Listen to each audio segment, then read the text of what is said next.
Hello everybody, RFID Molotov here, and now we're back with some more news of the ban list.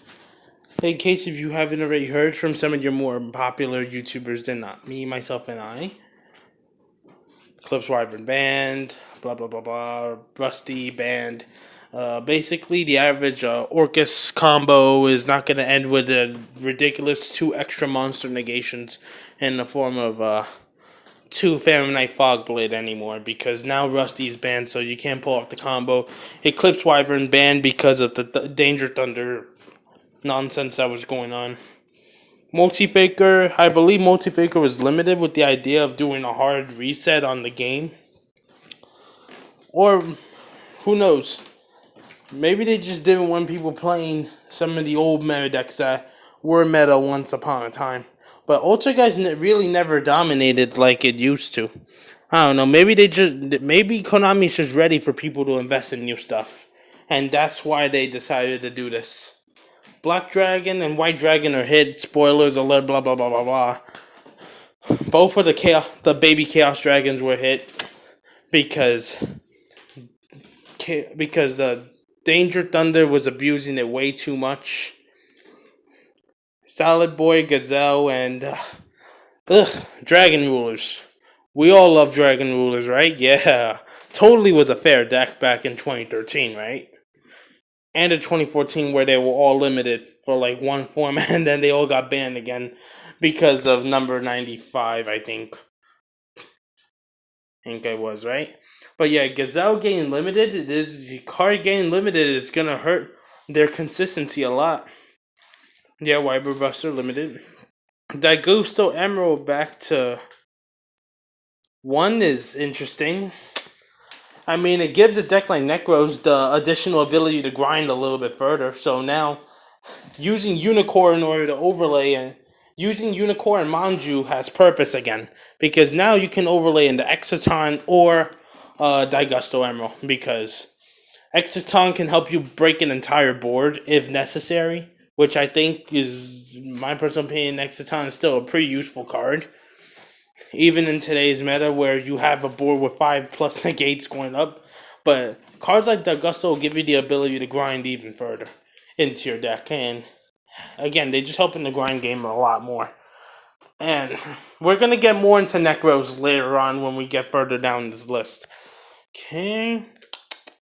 Salamangreat Circle, yeah, limited. And now you just have to understand that Salamangreats are too fragile and are just too vulnerable to easy disruption like an Ash Blossom. Like, you're relying on Signet Mining not getting Ash Blossomed at all. And you're relying on the fact that your opponent's not going to Ash you or Droll you the moment you get a single search off of Signet Mining. Because of cards like Gazelle and Circle being limited, this deck has become way too vulnerable to be able to do anything. And I'm going to get back to Salamangreats and their potential in the meta later on in this video, because I feel Salamangreats is going to be a very important thing about. There are going to be some hopefully highly optimistic, hopeful people that are hoping that Salamangreats still have a chance to do something. I'm sorry, I'm going to have to take a pessimistic attitude on this one, because Salad Boys aren't going to do anything. And multi-roll got limited. Yeah.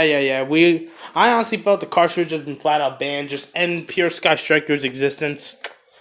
But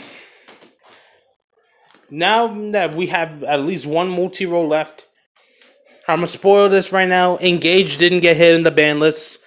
That means we still have a small Sky Striker package to work with. And Widow Anchor is still at 3. So you have some form of interruptions, right? Again, with a card like multi-roll getting hit, your grind game sucks even more than whatever you did with Kagari going to 1. But if you can combine Sky Strikers with a little mini package with another deck, I mean, Sky Strikers have a lot of annoying interruptions. Sky Strikers have a higher chance of doing something than Salamangreats, but again, we'll get more into that later. Terraforming Limited annoys me a little bit, but I'm not really bothered by it. As a Draco player, losing 1 diagram doesn't really bother me, because I still have 4 diagrams left. As long as diagram doesn't ever get touched, the deck still functions the same way. We use Demise, we use Desires, we use Duality, we get our searches, and If you're a Draco player and you're upset with terraforming going from 2 to 1 and now you only have 4 diagrams, think about it this way. Thunder Dragons are still around. Terraforming in your hand against a Thunder Dragon player is just a brick anyways. So now you can replace that with, like, I don't know, another Power Desires, maybe even a set rotation, which I'm probably going to consider doing myself. Or perhaps, I don't know, an Upstart Goblin and Power Desires, an extra duality if you're really that brave. Where I wouldn't play more than 2 duality in this format in these days, to be honest with you, as long as Thunder Dragon exists. But think about it that way if you're a true Draco player. Just think about it that you have one less brick in your deck against the Danger Thunder matchup. Seeing 2 Terraforms in my hand was always annoying anyway, so I'm fine with just having at least one. Now, if it goes any lower than that, now is when the problems are going to begin. If it goes any lower than that, because now the deck will begin to be a little bit too vulnerable in terms of consistency. Like Trickstars are facing right now. Light Stage going to 1 is a big problem for Trickstars. Because that cuts a lot of consistency, and it's not like they can rely on terraforming to see the field spell. They don't even have more than one of the field spell anymore, which means now you have to rely on Condina going off to be able to get half of your searches in. You want me to tell you what that means? Infinite Impermanence, Effect Veiler, Forbidden Chalice, and Ash Blossom all beat Trickstar now. Oh, and Droll Lockbird, because they need multiple searches to be able to do anything. But Trickstar Light Stage got hit not because of Trickstars, because if they wanted to hit Trickstars, Reincarnation would have been banned a long time ago. Droll Lockbird would have been banned a long time ago if they actually wanted to hit Trickstars. Trickstars is not what they're trying to hit. They're trying to hit the Orcus combos. They're trying to keep Orcus alive, but restrain it as much as possible, so their builds are going to be a lot more vulnerable than what you'd like them to be. Metaverse going to 1 upsets me a little, because I had things in mind with this in my True Dracos, but oh well, whatever. Now, the semi-limited portion. Chaos Emperor Dragon, who cares about this card? Each of the dangers going to 2, that's nice. You know? Oh, they're trying to put the dangers in check, but not kill them all at the same time, taking into consideration the people that spent a lot of money buying the Danger Engine. I mean, the Danger Engine was like almost $200-300 at its peak, so it's a lot of money. Malicious is still sitting there, right? Yeah, still useless as ever. Aether, back to 2. I like it. Monarchs coming back little by little. What's next is Panthesium to 2. And then both of these to 3, and now we have Domain Monarchs, again, at full power. And you know what the deck's gonna do? Nothing. Because the deck is inconsistent as hell. And with all of the hand traps in the format, even with Call by the Grave, a deck like Monarchs is just too vulnerable to be able to last, in my personal opinion.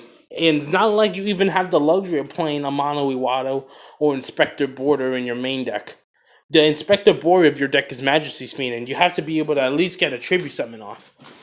Pretty decent deck going second, though, because Stormforth is back at 3. And we have Kaiju Slumber back at 3 as well, which means Monarchs gain even more play than what they had, and potential than what they had before. Just keep Monarchs in the back of your repertoire, people, because Monarchs is not a table 500 deck any longer. I say Monarchs has climbed their way up to tier 3. Now, I'm going to, one day, at some point in the summer, probably sometime this week or next week, I don't know when, I'm going to be doing a video breaking down the tier 3, tier 2, and tier 1 decks for this format, because if you're going to a regionals, you should be prepared for all of these decks, because you have a lot of decks that you could potentially run into. You have to know how to play against all of these decks. Stratos back to 2, nice, cool, but heroes aren't doing shit. Insectors, who cares? Damage Juggler, actually pretty useful if Grass came back to 1. But keep in mind that we still have the Predaplant engine and we have Brilliant Fusion at 1 copy. But even though we have Brilliant Fusion at 1, we have 3 Lone Fire Blossoms and 3 of Predaplant Orpus Scorpio, which could search Brilliant Fusion for us. Right? Indeed. Just keep this in mind, in the back of your minds, people. And one more thing that I need to check before I go on in this video. And now that I checked what I had to check, I can officially confirm for you that the Predaplant monster that searches a polymerization card can officially search super polymerization. Something you should just keep in mind because we already know how broken super polymerization is, right? Wait till we get to the bottom of this list. Okay, Damage Juggler 2, pretty cool stuff. I know a friend that can make use of some of these things. Sure it back to 2. Now I can finally talk about what I wanted to talk about with Necros, because you had to know that Sure it was back at 2. While this is very helpful, Sure it at anything more than 2 is useless. You're not going to play 3 of him. You'll only play 2. The one thing we need back at 2, not even 2, 3. We need 2, or even better, 3. Non-believably 2, maybe 3, is Necros a Unicorn. Why? Because this guy helps you grind so much in the mid and late game, and he's a skill drain for the extra deck. This card is insane. And if the Unicorn returns to 2 or 3, we have a deck that could potentially be tier 1. The only things that you need to take into consideration are things like True Dracos or any other stun deck or Thunder Dragons, things that just hurt you a lot, you know? But you can side deck for these things. Honestly, not for anything, but with Solid Boys getting hit really hard and Sky Strikers getting hit pretty hard too, Orcus is looking like the only Link deck that's Orcus and Danger Thunder are looking like the only Link combo decks that we're going to be seeing in the format for a while. That along with the 60 card pendulums, those are the only 3. So you can narrow down your necessity for a card like Thanos Dragon for a little bit.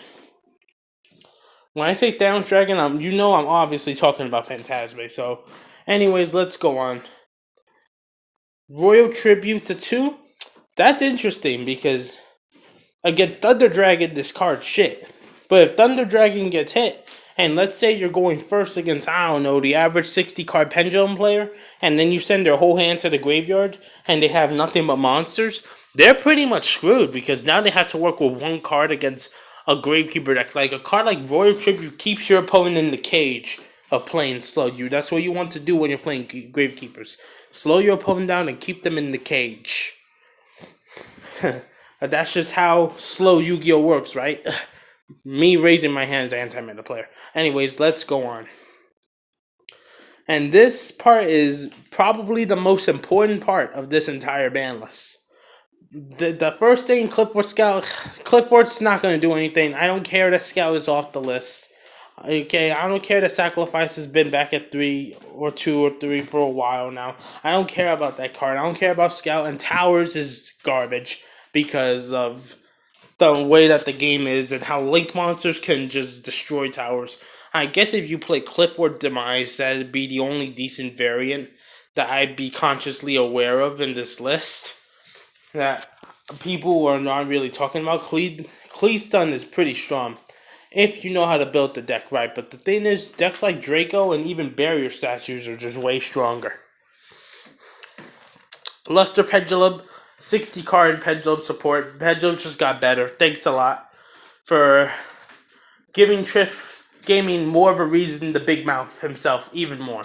Trishula, who cares? People weren't going to play more than one copy of this anyway, because there are no combos where you could just have an infinite loop of Trishulas or something like that. The combos like this don't exist anymore in Yu-Gi-Oh! So, one Trishula is all you need. Dark Hole back at 3. That's a big one. And not because of, the card's bad. No, the card's very good right now. For a few reasons. The first reason why this card's really good is, say, I don't know, I'm playing against my random Mystic Mind player at locals who's still playing that garbage after this list neutered Metaverse, so now you can't get it with Trap. You can't guarantee to get it with Lilith, and you can't get the Trap card with Trap Trick anymore either. So now you're down to 5 Mystic Mines. When before you had 1, 2, 3, 4, 5, 6, 7, 8, 9, 10, 11, 12, 13, 14, 15 Mystic Mines in one deck. Now you're down to 5 Mystic Mines, and that's why playing a Mystic Mine burn deck doesn't work anymore. Let's say I'm playing my shitty Mystic Mine player. My shitty average Mystic Mine player. So, and they want to try to use Ojama Trio on me. I'll take the 900, but Dark Hole's gonna blow up the entire board. And now I can get to my argument about why Necros should be doing much better with a card like Dark Hole back in the game. Dark Hole is one of these cards that benefits a deck like Necros, because Necros can blow away a bunch of monsters that are currently on the board. Dark Hole allows Necros to work around Mystic Mine. Dark Hole allows Necros to try to not break, but weaken turn 1 boards. Or at least bait out a negation. Guaranteed, if they have a chance to negate Dark Hole, they're going to negate. And if they can't negate Dark Hole, then they shouldn't be playing because they're just going to lose. But yeah. With Necros, with cards like Daigusto Emerald coming back to 1, remember Zodiac format where that card was banned 2 years ago? Now it's back at 1. Finally. That card should have never been banned in the freaking first place. And Shuret at 2 and Dark Hole at 3. These are all cards you should be playing in your Necros deck, people. Take notes. And if you still haven't invested in Necros yet, you still have a chance to invest in the deck. That's what you're not... In particular, if you don't want to buy the entire thing because you want to be cheap and save your money, I understand that. Get your pot of extravaganzas and get your Brian Axe ASAP, because once Unicorn comes off the list, it's hands off. The gloves are coming off. Necros is going to be guaranteed tier 2, if not tier 1. Basically in the same status as dinosaurs. Monster Gate coming back to 3, that's huge, because Infernoids can abuse the living shit out of this card. That's what you need to understand. A deck like Infernoid really will do the most with a card like this. Especially since Monster Gate will allow you to tribute your opponent's monsters without actually targeting them. So now Monster Gate is another form of removal for Infernoids, because the Lair of Darkness being the annoying son of a bitch interruption that it is. I don't expect Infernoids to be anything higher than tier 2. The deck will never be tier 1, but it has a chance of reaching tier 2 just because of this. And Rekindling coming back to 2 is annoying because Decatron actually meets the qualifications for this card. So you see how it's going to get annoying now? You see how it's going to get annoying? You're going to have Rekindling at 3 in the format, with Infernoid. Decatron is at 2. This card indirectly breaks Infernoids in a sense, because Decatron can be revived off of this. And if you're playing some random spicy 60 card variation where you're playing 3 Devi and 3 Onuku, now you have a potential to always get negations on your board. And if you're playing Daigusto Emerald as a tech in the deck like that, you could just put your negation monsters back in the deck and just mill them again. You see where the annoying part comes in? With a card like Rekindling coming back? But no. It's not over yet. Here's the most disgusting part of this list. You see that? Super Polymerization. 3 copies. You know what that's going to do to the game? There's going to be an entire format now around this one card. All of Yu-Gi-Oh! From now on, unless if you're playing an anti-meta deck, where you don't play an extra deck like True Draco. Unless you're playing that type of deck, every deck's going to be running Super Poly now. Because now we can just discard a card, go neg 1, but we're going to take 2 of your monsters and we're going to turn them into a nice big boy for us. And guess what? You got another monster that has a negation on the board? Oh, run that over in battle too. So now this card can potentially be an out to 3 negations. You see where the problems are coming in now? And this goes back to my point of Salamangreats, and this is probably the most important point that I can make to you this entire video. Salamangreats are dead. If Salamangreats have till the end of the summer and the beginning of the fall to prove that they got what it takes to stick in this meta with having all of their cards hit. With having all their good cards hit. Except for Signet Mining. They need to leave them something, but obviously they're going to leave Salamangreats with the most expensive stuff. Because they want people to spend money on the deck, of course. That's just how Yu-Gi-Oh! Works, you know? But they have to the end of the fall to prove that they got what it takes. Because if not, Orcus, Thunder, Prank Kids, Rockets, and whatever other spicy stuff that manages to rise out of the woodworks is going to dominate the game in this deck's place. Sky Strikers are a rogue deck down there. They're not a meta deck anymore. But Salads aren't even going to be a rogue deck. They're not. Because there's one particular thing that we have now that they can't work around. Super polymerization. Salamangreat Roar can't even negate that. So even if you try to make it like a little mini board of negations, now you have to do a super poly.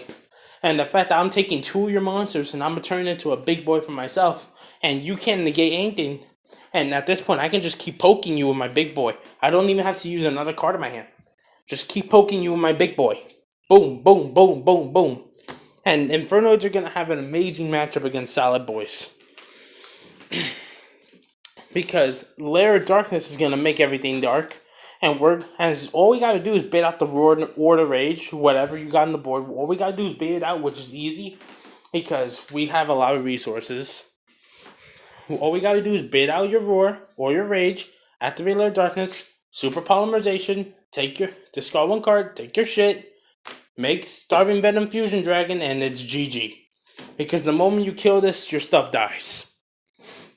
All special summon monsters on the board are going to die the moment you kill this. So, again, they have to the end of the fall to prove themselves. Because if they don't prove themselves by the end of the fall, we're going to be getting new broken stuff.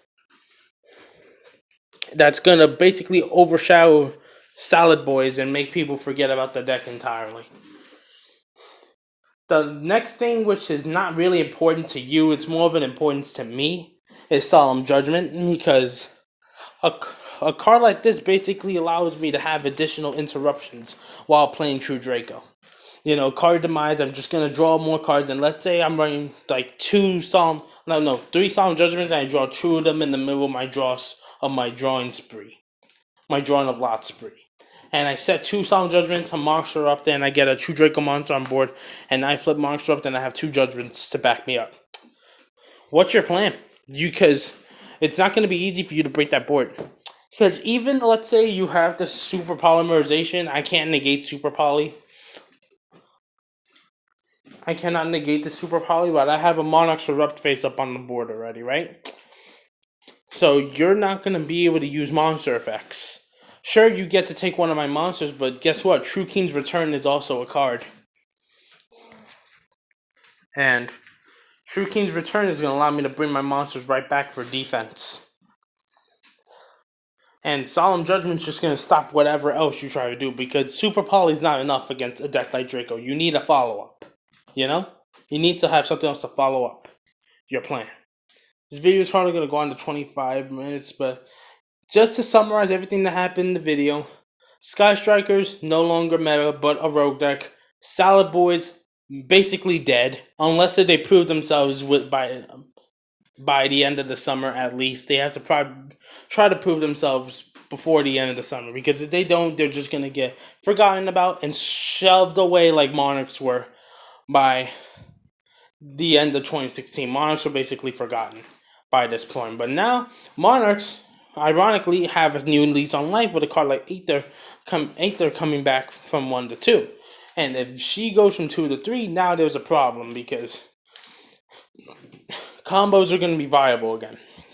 I heard some talk in the community about a Sky Striker Monarch deck, but I'm not sure if it's going to work out that well. Anyways, hope you enjoyed this video. Build Necros while you can, because it's going to be very expensive very soon. Artifact Mohawk signing out. Peace.